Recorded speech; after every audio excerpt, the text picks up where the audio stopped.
Oke, Assalamualaikum warahmatullahi wabarakatuh. Salam sejahtera untuk kita semua. Mohon maaf lahir dan batin. Hari ini saya akan menjelaskan terkait dengan eh, materi metode penelitian kualitatif dalam rangka untuk pembekalan para mahasiswa yang akan turun ke lapangan, ke desa. Jadi ada beberapa materi yang akan saya sampaikan. Ini materi sudah saya berikan sebelumnya ketika kelas offline ya. Tapi ini kita sedikit ulangi lagi karena ada beberapa tambahan-tambahan yang perlu saya sampaikan. Jadi kita sudah sama-sama memahami bahwasannya metode penelitian kualitatif itu um, adalah suatu metode yang digunakan dalam penelitian ilmiah untuk menemukan atau menjelaskan suatu fenomena. Di sini kita sudah tahu bahwasanya metode penelitian kualitatif dalam pohon ilmu pengetahuan itu masuk dalam need to know. Ya. Metode penelitian kualitatif, kuantitatif, dan mixed method.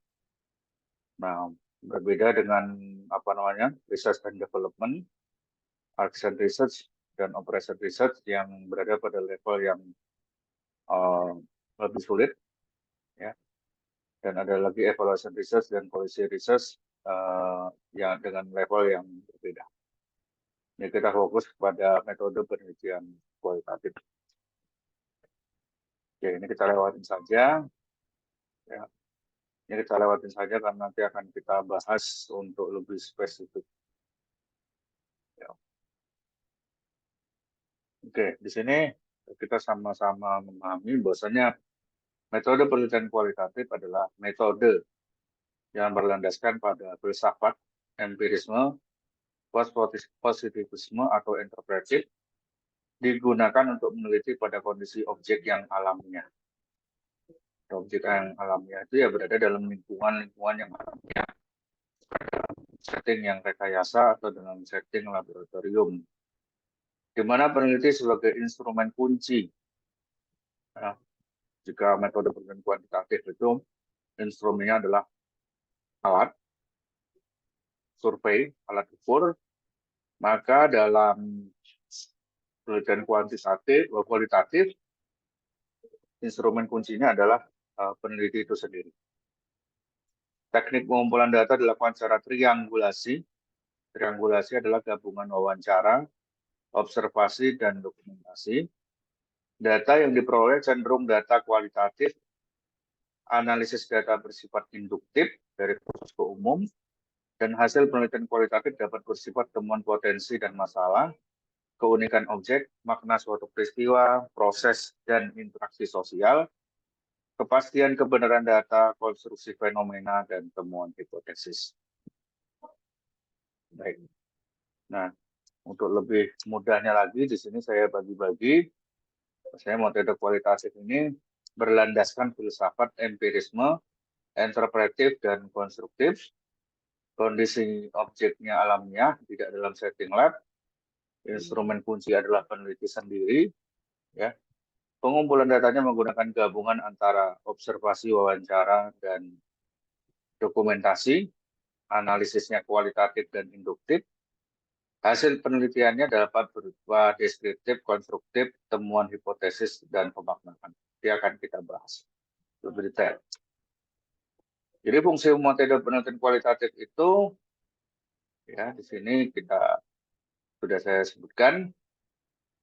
Jadi memberikan narasi terhadap objek yang diteliti. Kemudian yang kedua memahami keunikan fenomena. Ya, fenomena yang kita angkat dalam penelitian kualitatif ini adalah fenomena yang unik. Tetapi tidak sekedar unik, tapi juga unggul. Ada sesuatu yang dapat diunggulkan dari fenomena tersebut. Yang ketiga adalah memastikan kebenaran data. Jadi di sini ada budaya namanya budaya tabayun. Jadi kita tidak percaya begitu saja terhadap hoax ya yang terjadi di masyarakat. Kan sering sekali ya terjadi hoax gitu ya di zaman informasi seperti ini. Tapi dalam metode penelitian kualitatif kita punya budaya tabayun untuk memastikan. Kadang informasi dari satu sumber dengan sumber yang lain itu saling bertentangan. Dengan jadi salah satu fungsi penelitian kualitatif adalah untuk menemukan kebenaran ya melalui proses tabayun. Kemudian ada penelitian proses, konstruksi pemahaman, ya. Kemudian eksplorasi, ya. Eksplorasi menggali suatu data atau menggali suatu fenomena hingga kemudian menemukan, ya, menemukan hipotesis. Ini yang membedakan antara penelitian kualitatif dengan kuantitatif. Saya penelitian kualitatif itu menemukan hipotesis, sedangkan berbeda dengan kualitatif, kuantitatif itu lebih membuktikan hipotesis. Yang terakhir adalah memberi makna atau menemukan makna. Apa sih makna yang terkandung dari sebuah peristiwa? Dan ini adalah fungsi kualitatif yang paling penting sebenarnya ya, menemukan makna. Misal kita melihat orang menangis, itu maknanya apa? Karena ada orang menangis itu bisa jadi bukan karena sedih, tapi karena bahagia. Tapi berbeda ada orang yang nampak tertawa, tapi hatinya sedang bersedih. Gitu. Nah, pemaknaan itu yang kemudian salah satu fungsi dari penelitian kualitatif. Nah, ini perbandingan antara metode kuali dan kuanti. Kalau kuanti bisa terbilang pendek, ya. Kalau fokus 5 hari saja itu sebenarnya sudah bisa dapat ya kita sebar data kuesioner. Kemudian nanti dianalisis di SPSS. Nah, berbeda kalau misalkan kualitatif itu minimal ya, minimal untuk turun data itu sebenarnya bisa 1 bulan. 1 bulan, 2 bulan, 3 bulan, gitu. Bahkan bisa saja, bisa jadi lebih lama. Nah, tadi disebutkan bahwasanya penelitian kualitatif ini masuk dalam filsafat post-positivisme. Filsafat post-positivisme itu apa sih? Filsafat post-positivisme itu paradigma yang menganggap manusia tidak dapat selalu benar dalam memandang sebuah realitas. Oleh karena itu dibutuhkan metode triangulasi untuk mengumpulkan berbagai sumber data dan informasi. Kemudian apa yang disebut dengan interpretif atau fenomenologis, ya dasar menjelaskan di sini adalah dengan common sense. Jadi, common sense itu adalah pengetahuan dan pemikiran awam yang berisikan arti atau makna yang diberikan individu.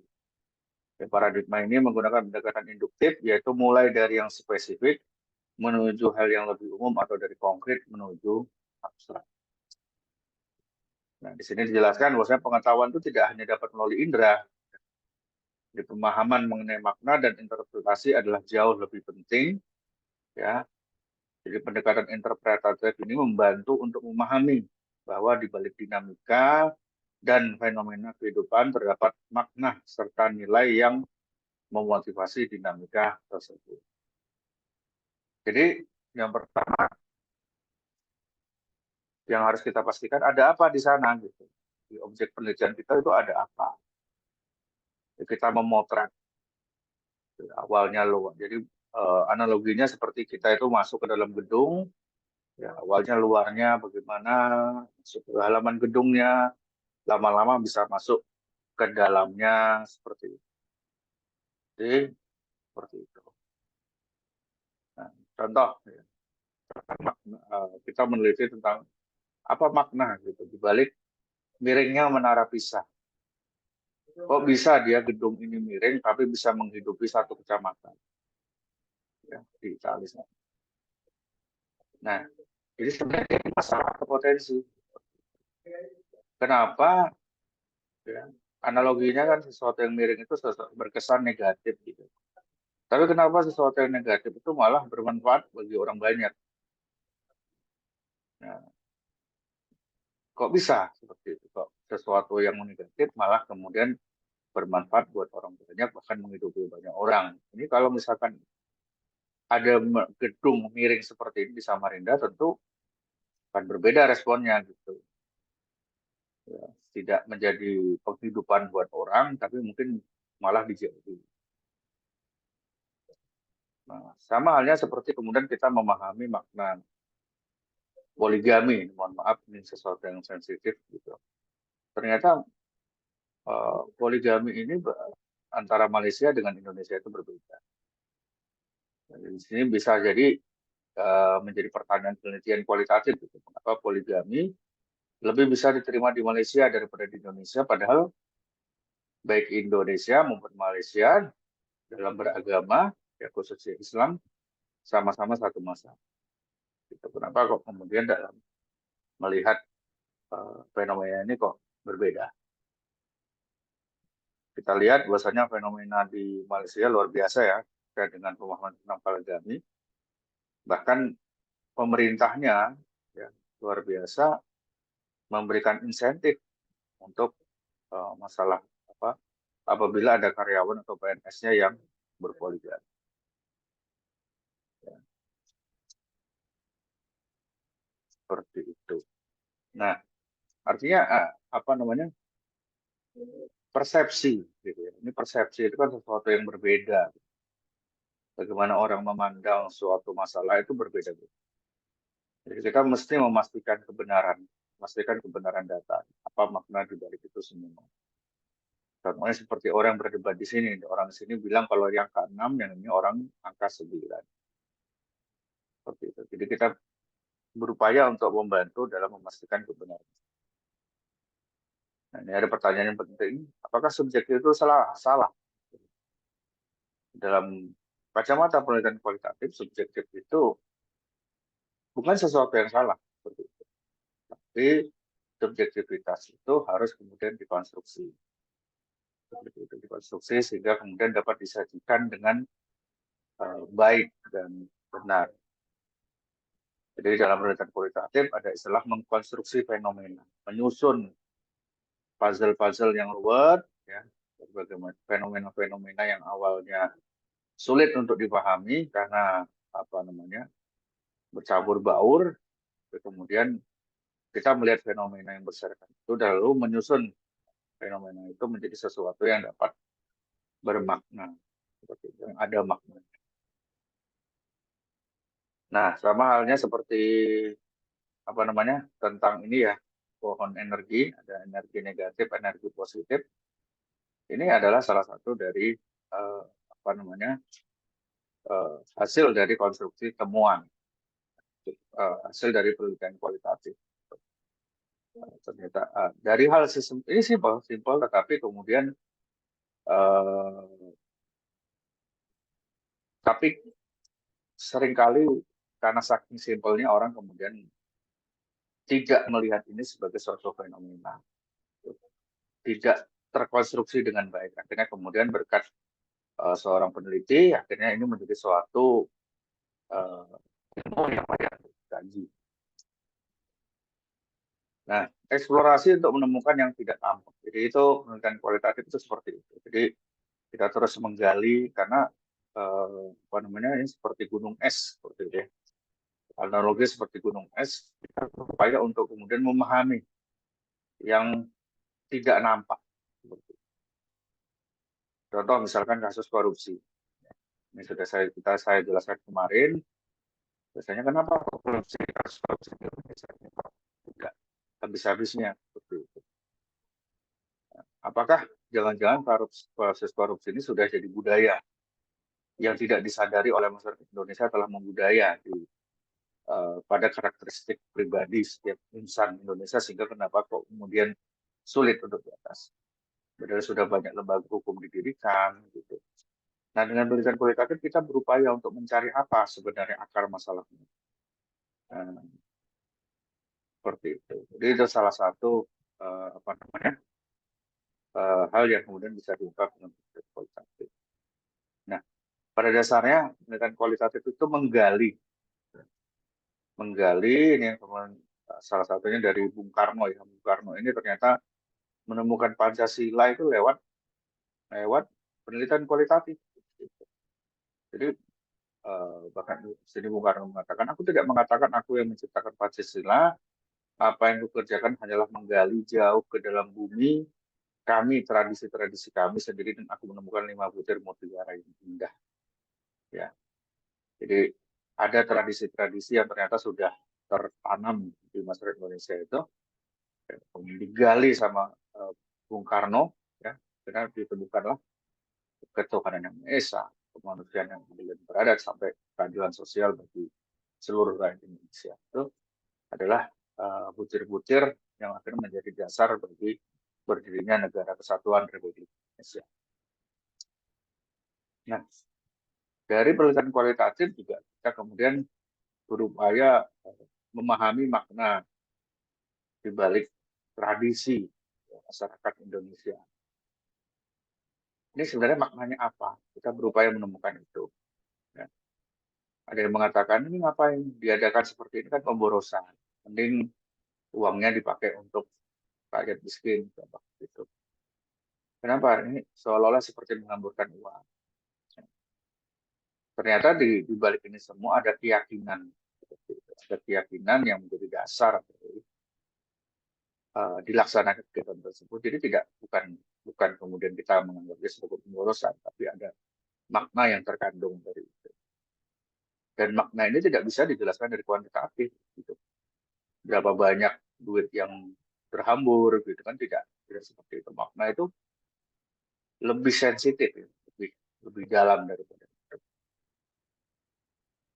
Nah, misalkan seperti tradisi minum tuak, apa maknanya sebenarnya gitu? Misalkan di adat tertentu seperti itu, ya. Di suku Dayak misalkan ada ritual-ritual seperti menyambut tamu, ritual persaudaraan dan sebagainya yang kemudian mengharuskan meminum tuak. Tapi bagi dalam perspektif medis itu minum tuak atau minum alkohol kan bukan sesuatu yang sehat ya. Tapi ternyata ada makna yang dalam dibalik tradisi tersebut yang kemudian perlu kita paham. Dari penelitian kualitatif juga kita dapat memahami makna bahasa tubuh. Ya, di sini ada seperti lukisan Mona Lisa gitu ya. Apa sih makna dari senyumnya Mona Lisa gitu? Apa makna dari kedipan matanya? Apa makna tersenyumnya? Itu bisa digali dari penelitian kualitatif. Nah, bahasa tubuh yang sama itu bisa jadi punya makna yang berbeda. Seperti misalkan orang India yang ketika mengatakan iya itu sambil menggeleng-gelengkan kepala. Padahal ya pada dasarnya menggeleng-geleng kepala bagi masyarakat Indonesia itu berarti menolak sesuatu. Tapi bagi orang India itu berarti mengiyakan sesuatu. Misalkan ada juga apa makna di balik struktur bangunan seperti itu. Apa di Masjid Agung Demak ya misalkan. Ternyata pada setiap struktur bangunan itu memiliki landasan filosofi. Dan di bangunan yang lainnya tentu, dan landasan filosofi itu tentunya berasal dari karakter kepribadian ya dari leluhur ya yang kemudian itu punya harapan besar sehingga kemudian diimplikasikan dalam bentuk simbol-simbol. Atau misalkan apa sih makna dari menengkukan cangkir kopi dalam tradisi masyarakat Aceh? Kalau minum kopi Aceh kan kadang-kadang kopinya ditelungkupkan seperti itu. Jadi minumnya bukan dari gelasnya tapi dari piring. Ini maknanya apa sih? Kan bisa kemudian digali dari penelitian kualitatif. Atau misalnya ada contoh yang bagus sekali dari penelitian mahasiswa UGM yang menggali makna di balik praktek ritual religio magis dan religio seksual di Gunung Pamungkus, Jawa Tengah. Oke, Ini karena mati lampu, mohon maaf saya hentikan dulu ya, videonya ini. Karena jaringan ketika mati lampu otomatis jaringan internet juga jadi bermasalah. Gitu. Baik, kita skip dulu ya. Terima kasih.